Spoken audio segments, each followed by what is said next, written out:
Bueno, mi padre siempre me decía, el mejor máster de tu vida es el de la gestión de las personas, ¿no? Yo creo que en ese ámbito se tiene que estar siempre abierto a aprender y sobre todo en ver las cosas desde la perspectiva del que tienes delante, ¿no? Pues soy CEO de Benito Urban, aunque empecé con 25 años emprendiendo mi propio negocio que se llamaba Novatilu y que más tarde pues fusioné con el negocio que había fundado mi padre, Benito Urban actualmente. Del nombre viene el hecho de que empezáramos a fabricar tapas y rejas de fundición para saneamiento y allí pues él sumara las gamas de mobiliario urbano, juegos infantiles, alumbrado público, pero con el foco también puesto en crecer en nuevas y hemos ampliado pues en gamas como la movilidad, señalización, tecnología aplicada a este producto, no solo después de la conectividad en las calles, sino en cómo fabricamos estos materiales y los materiales que usamos después en nuestros productos, ¿no? Y aparte, todo eso con 35 años. Sí. No está mal, ¿eh? Cuando unís las dos culturas que son la misma pero no son la misma que... La primera idea no fue sumar las compañías de primeras, o sea, queríamos llegar, ver qué pasaba. Vimos que aún quedaba algo de cultura del alma de mi padre, ¿no? Pero teníamos que convencer de que al final creíamos en el proyecto, ¿no? La gente se pensaba que íbamos a cerrar Benito para continuar con Novatilu y teníamos muy claro que eso no iba a pasar. Lo único que bueno, pues tuvimos que empujar mucho al equipo, de hacerles entender que la cultura familiar volvía y que había un compromiso muy grande de estar a su lado para conseguir los objetivos y volver a poner la compañía en una posición de liderazgo, que fue complicado, ¿no? Porque yo me acuerdo los primeros momentos que la gente te veía como un rival, de me has abandonado en un momento, ahora volvéis, pero me habéis hecho la competencia durante mucho tiempo, ¿no? Y al final la verdad es que sorprendió ver que cada una de las marcas tenía su mercado y que podía ser muy complementaria, ¿no? Y hacer entender esto yo creo que fue uno de los grandes éxitos. Creo que también es importante el poner de relevancia que al final la visión como la entiende uno, ¿no? Es diferente también en cada una de las etapas que la empresa pueda vivir, ¿no? Y esto también es algo que lo he podido experimentar viendo que hay personas del equipo que habían trabajado con mi padre y ahora que trabajan conmigo y estamos construyendo una cultura totalmente diferente, ¿no? El hecho que al final usemos todas las mismas herramientas, pero que hagamos las cosas de diferente manera, ¿no? Es lo que nos hace diferentes como compañías familiares, ¿no? Y de la competencia, ¿no? Al final nos podemos o todos copiar o mimetizar en algunos aspectos, pero hay componentes que nos hacen únicos, ¿no? Porque creo que podemos ser mucho más grandes si nos hacemos más eficientes, ¿no? No se trata solo de facturación, sino de poder hacerlo de la mejor manera o más eficiente posible, ¿no? Pienso que no hay crecimiento sin un equipo también a tu lado en este sentido trabajado, ¿no? People business, ¿eh? Total, ¿eh? Total.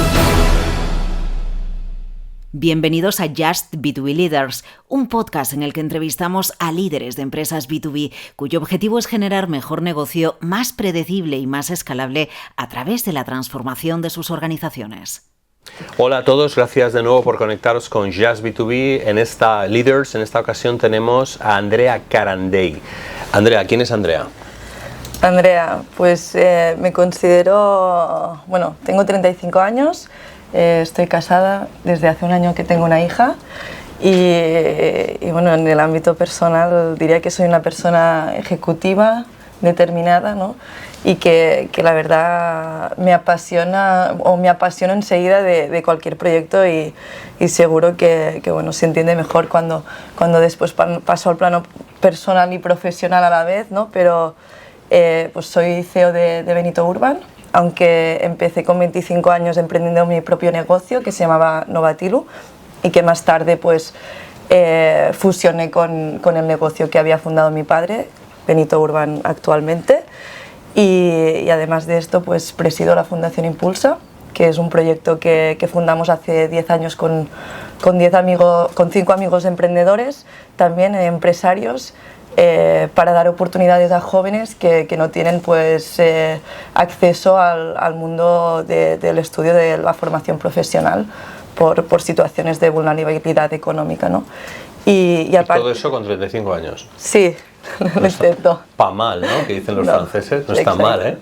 Y bueno, y también pues he tenido la oportunidad de sumar aquí el hecho de formar parte del consejo de Ona Capital, que es la empresa de capital riesgo que tenemos en familia, junto con la familia Font de Bonpreu. que junto con Ana ahora, también la hija de Joan, pues, y mi hermana Alba, que ya conoces, estamos impulsando el proyecto de ONA, que es más enfocado al emprendimiento femenino y a invertir en estos proyectos que ahora nacen, ¿no? Los que seguís el podcast sabéis que siempre le pregunto a los entrevistados de qué nos conocemos. En este caso nos conocemos a través de tu hermana, sí, ¿correcto? Sí, que fue alumni del programa. Oye, ¿qué nos puedes contar de Fundación Ducti, de su historia y del renacer de vuestra empresa, un poco gracias a esa idea, ¿no?, que tenéis o que tienes? Pues en el año 92 mi padre, después de vivir el cambio del mundo del textil, porque la familia tiene herencia en la fabricación de maquinaria textil, cambia el proyecto y funda Benito, funda Fundición Benito, y del nombre viene el hecho de que empezáramos pues a fabricar tapas y rejas de fundición para saneamiento, y allí pues él sumara las gamas de mobiliario urbano, juegos infantiles, alumbrado público, y bueno, con el boom de las Olimpiadas y el crecimiento del país, ¿no? Mi padre se ve en la situación de tener que irse a China, fundar fábricas ahí y poder alcanzar la demanda, ¿no?, que había en ese momento en el mercado del producto que estaba ofreciendo.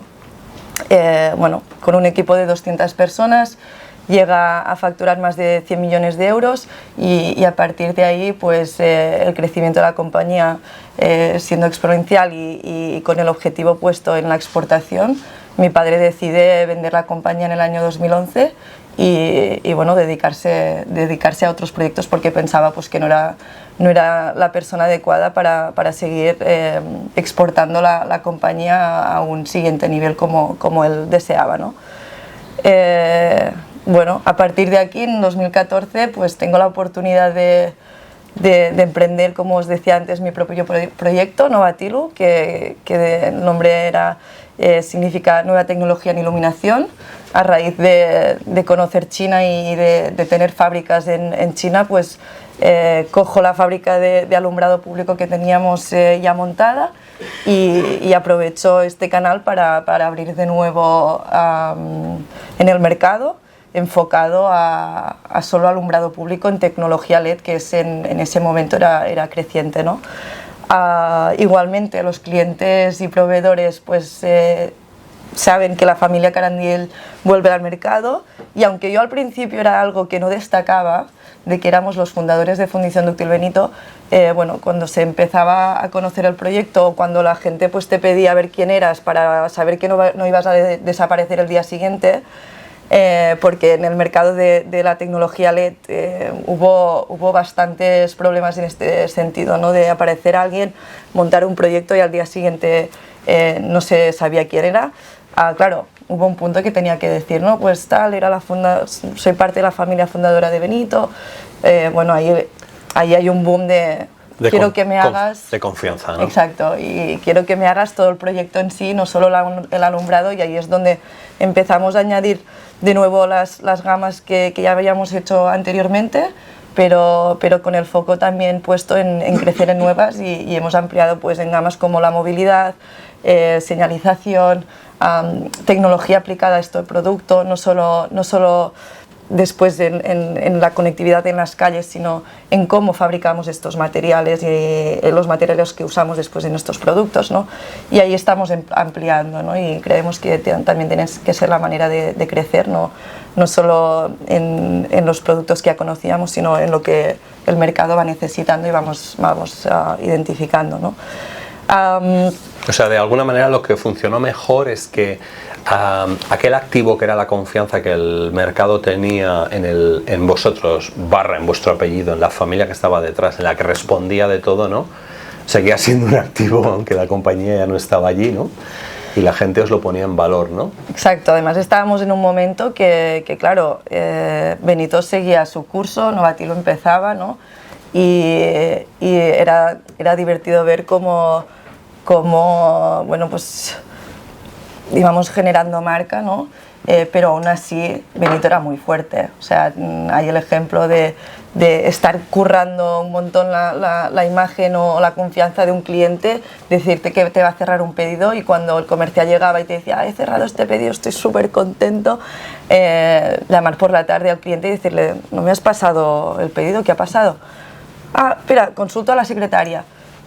Pues se ve que la secretaria lo había mandado a Benito directamente, ¿no? O sea que el flujo de confianza bueno, eso que dicen, ¿no? A veces vale más malo conocido que bueno por conocer, ¿no?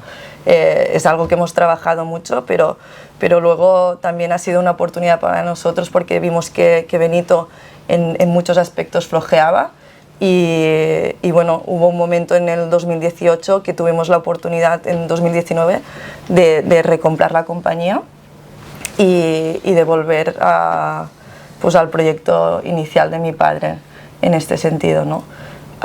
¿Que eso es cuántos años después? 4 años después. Yo empecé en 2015, o sea, a finales 14-15 y esto fue... Tú tenías 22, claro.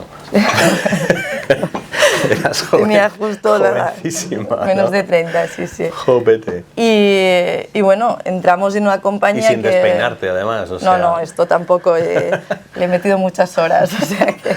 Pero bueno, sí, y mucho compromiso, ¿no? Que esto yo creo que es una habilidad de los directivos que creo que tenemos que tener. Bueno, llega el momento de tener las dos compañías, una muy joven con una cultura muy luchadora porque el mercado no pedía ningún stakeholder más y nosotros nos metimos y al otro lado, ¿no? Una empresa que llevaba un recorrido mucho más largo y con un equipo pesado porque bueno, habían vivido muchos momentos complicados, ¿no? Siendo propiedad de un fondo y convirtiéndose en una multinacional, ¿no? ¿Qué pasó culturalmente? O sea, de alguna manera era la cultura original, luego llega el fondo, luego montas tu versión de la película, que evidentemente es una versión basada en lo que te inculca tu padre, la familia, la manera de hacer, pero probablemente, ¿no? ¿Tú qué estudiaste? Yo ADE. Con lo cual, pues ahí también tienes el input, sí, ¿no? Sí. De lo que has estudiado, lo que te ha pasado, ¿no? ¿Qué pasa cuando os unís las dos culturas, que son la misma pero no son la misma? La primera idea no fue sumar las compañías de primeras, o sea, queríamos llegar, ver qué pasaba. Vimos que aún quedaba algo de cultura y del alma de mi padre, ¿no? Pero teníamos que convencer de que al final creíamos en el proyecto, ¿no? La gente se pensaba que íbamos a cerrar Benito para continuar con Novatilu y teníamos muy claro que esto no iba a pasar. Lo único que bueno, pues tuvimos que empujar mucho al equipo, de hacerles entender que la cultura familiar volvía y que había un compromiso muy grande de estar a su lado para conseguir los objetivos y volver a poner la compañía en una posición de liderazgo. Que fue complicado, ¿no? Porque yo me acuerdo los primeros momentos que la gente te veía como un rival, de me has abandonado en un momento, ahora volvéis, pero me habéis hecho la competencia durante mucho tiempo, ¿no? O me habéis robado. Y al final, la verdad es que sorprendió ver que cada una de las marcas tenía su mercado y que podía ser muy complementaria, ¿no? Y hacer entender esto yo creo que fue uno de los grandes éxitos. Y el no tener esta prisa.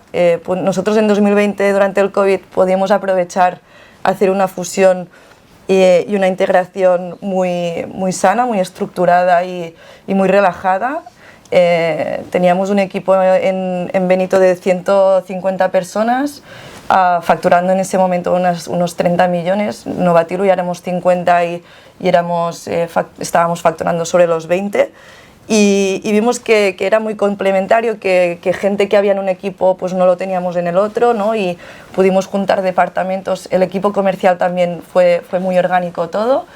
Y bueno, evidentemente habían momentos, ¿no? Pero lo teníamos calculado y te podría decir que era un 2%. O sea, y aquí tocó integrar, pues yo creo que otra vez una cultura joven, una cultura nueva, que creo que la verdad tengo que estar súper orgullosa de mi equipo porque tuvo también una adaptabilidad brutal, y creo que esto es parte del proceso de ser honestos, de saber dónde quieres llevar el proyecto, de cómo entre todos vamos a conseguir la estrategia, ¿no? Y la verdad que tuvimos retos, evidentemente, ¿no? Pero creo que en este punto del equipo fue crucial la honestidad ante el proyecto. Y luego el cliente. Había un cliente que había sufrido bastante las decisiones que habían pasado en la compañía y que no habían sido buenas, ¿no? Y esto también tuvimos que hacer un trabajo de marketing y de hacer entender al cliente que Benito y la familia pues había vuelto, ¿no? En este sentido, o sea, si recogido parece fácil, pero, pero al final se demuestra en el día a día en dar respuestas y que evidentemente todo el mundo se puede equivocar, pero en cuando te equivocas tienes que estar, ¿no? Y para mí, bueno, a nivel cultural tampoco, o sea, no es nada nuevo ni nada especial, ¿no? Pero a veces nos olvidamos de lo básico que es lo más importante. A mí concretamente las empresas familiares me flipáis, porque para la cultura B2B, o sea, en una compañía, en una corporate o en una compañía donde hay un CEO en plantilla, si cada 4 o 5 años cambia el CEO, de alguna manera cada 4 o 5 años cambia la cultura. Pero en cambio las empresas familiares no cambia el CEO, o sea, la sombra de la propiedad, quizás a veces para lo malo, pero para lo bueno, dura mucho. Y entonces eso es un activo brutal de la empresa familiar, porque desde una perspectiva de relación con el cliente, el cliente sabe que tú no vas a ningún sitio, y eso le da una estabilidad, le da la confianza al lifetime value, al long term relationship, y yo creo que a veces no lo capitalizáis suficiente. En lugar de ponerlo en valor, os da como un poco de apuro, de decir, claro, bueno, pues al final, ¿no? O sea, parece que casi os escondéis un poco, ¿no? Cuando yo lo veo como un gran activo. O sea, yo por ejemplo trabajo en una compañía tecnológica que prácticamente es una empresa familiar. Y cuando el cliente sabe que la compañía no está en venta, que la compañía no, eso le da muchísima confianza, ¿no? ¿Qué opinas, ¿no? Porque en el momento en el que sois conscientes, creo que empezáis a sacar pecho, de decir, oye, pues... Yo creo que seguramente no lo hacemos a conciencia, ¿no? Lo de escondernos. Seguramente nos gusta mucho la operativa diaria y el hacer de director general más que de estratégico, ¿no? Y esto a veces es necesario, ¿no? De ponerte delante de la compañía y hacer más un trabajo de exposición, como decías, que de management, ¿no? Pero bueno, creo que también es importante el poner de relevancia que al final la visión como la entiende uno, ¿no?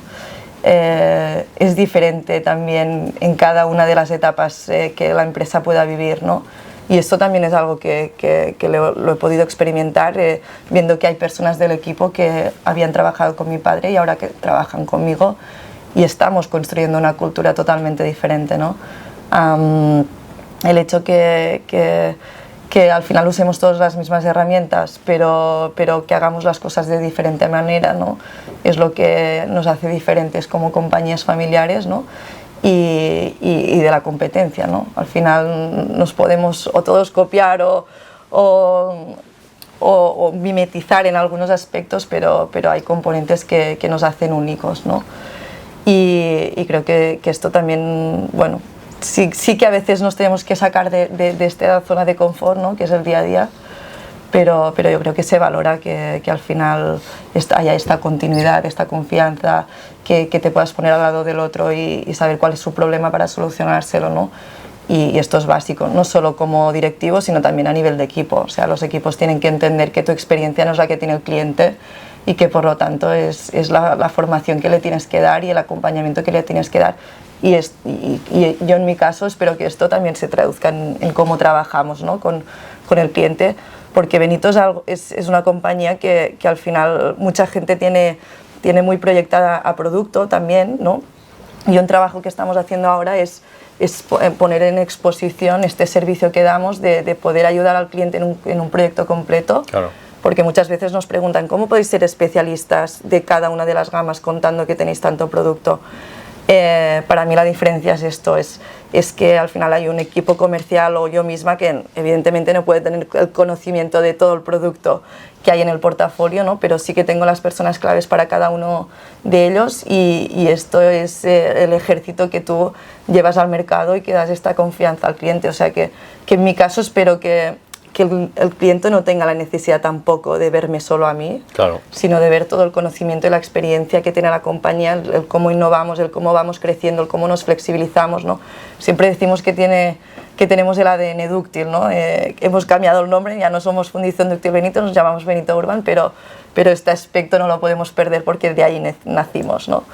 Y en este ámbito, ¿no? Al final creo que el equipo juega también mucha parte en él de tener también este ADN cuando entra a la compañía. ¿Cuánto te ha costado la gestión del cambio? Es decir, al final coges la manera de hacer de partida, la que creas tú sola, luego adquieres la compañía que tu padre le vende al fondo, te encuentras con dos, el mercado ha cambiado, ¿no?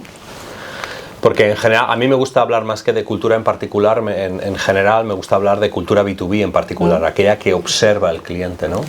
Entonces, ¿la que observa al cliente es la versión 2 de la anterior o es una variante o te la has inventado nueva? No.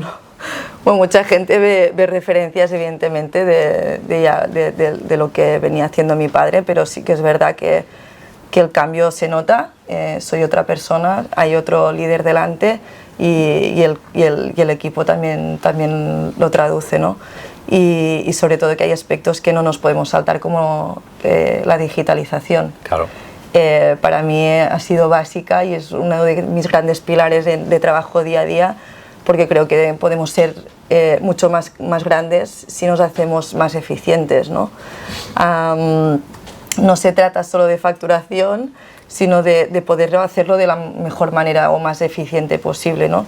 Y este cambio yo creo que el equipo también lo visualiza y también lo agradece, ¿no? Al final aplicar un sistema puede ser algo que a la gente le cueste o al equipo le cueste en un primer momento, pero cuando ve lo que le repercute en su día a día no tiene nada que ver, después el cambio es mucho más fluido.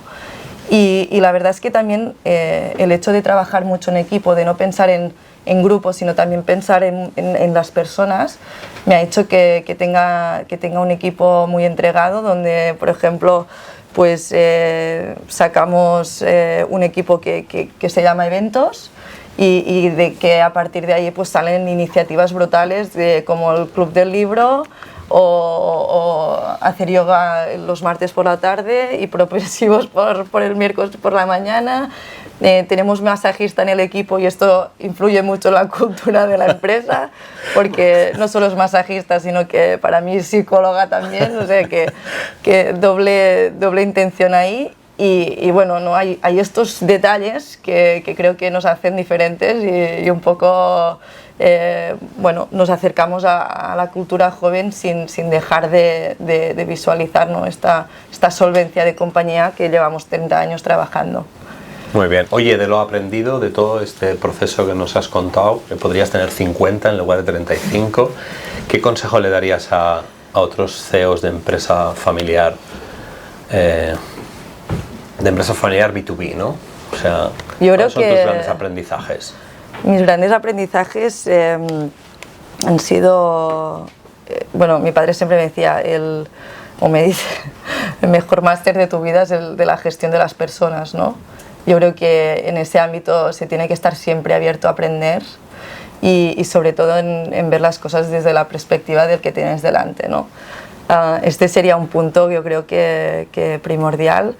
Y sobre todo el foco estratégico, el plantearte, por ejemplo, ahora el reto de la inteligencia artificial, ¿no? Cómo como compañía lo puedo adaptar a mi capacidad, ¿no? Y cómo puedo aprender de ello, ¿no? Y cómo puedo integrar esto en el equipo.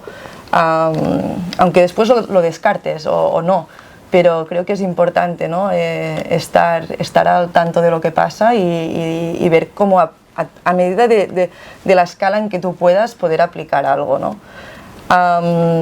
Consejo, lo decía antes, compromiso y dedicación. Yo creo que esto es básico para animar a tu equipo, para motivarlo, ¿no? El otro día justo hablaba con una persona de mi equipo y me decía, es que yo solo necesito que me sonrías por la mañana y me digas buenos días, ¿no? Y ves que cosas tan simples como dar un buenos días en un tono muy diferente a seguramente al día anterior si has tenido un mal día, causa un impacto brutal, ¿no? Y el hecho de tener un equipo a tu lado, motivado, que te entiende, que confías en él, que son capaces de todo, ¿no? Con valores y sobre todo buenas personas, yo creo que es primordial, ¿no? Pienso que no hay crecimiento sin un equipo también a tu lado en este sentido trabajado, ¿no? Y creo que este sería mi consejo. People business, ¿eh? Total, ¿eh? Total. No solo hacia el cliente, ¿no? Sino... bueno, al final lo que quieres traducir al cliente es lo que puedes traducir a las personas que tienes más directamente y así repartir el legado, ¿no? Muy bien. Un lujo oírte. Muchísimas gracias. A ti por la sesión. Venga.